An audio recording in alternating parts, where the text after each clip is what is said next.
Okay, what's your name? My name is Reina. Okay, and where are we at now? We're at 1778 Newcomb in the Bayview. And can you tell us what's happened today or what's happening in general? So I was outside cleaning my car, and two sheriff's cars pulled up, and about 10 of them got out. I texted my sister that I didn't feel safe, that I was going to keep doing what I was doing outside, but that they had pulled up. And then they walked down about two houses, and then they came back, and when they came back, there was already a car in the driveway. They could see me, and they asked me if I lived here, and I said yes. And they said, we're here to evict you. And I said, why?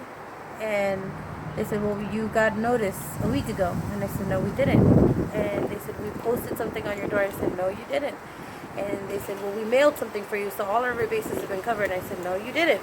I said, I don't know what you're talking about. I know we have gone through this process. We went through this process in October. You did post something on our door, but nothing was reposted. We didn't know you were coming.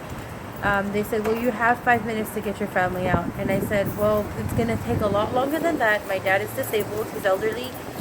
He can't move. He's bedridden. And it takes us about an hour to get him out of the house. And they said, well, you don't have an hour.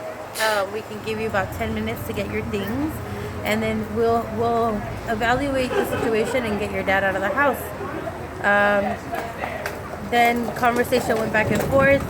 I told them we hadn't received any notice, so they called down to the sheriff's department, where they confirmed that they hadn't re-notified us because they're not legally responsible for that. They don't have to legally re-notify us. And so after that took place, a couple more phone calls to the sheriff's department. Then they told me that they were going to break the door down if we didn't open, because the real estate agent sitting in his Mercedes had other things to do.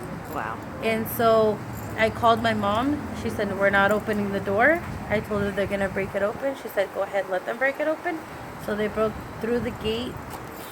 They asked me how many people were inside. I said 14 of us live here. I don't know who's home, who's not home. I'm cleaning my car out. I don't know. So they went in and they got out whoever could walk. My sister, my mom, and my dad, the last people standing.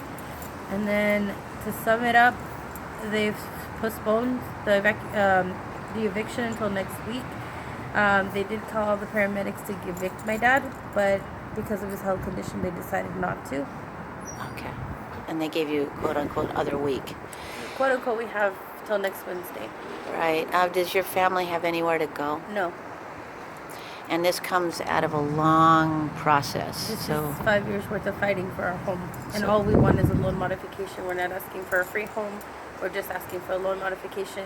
The bank owns plenty of homes. They have plenty of other people's homes. And they want this one too.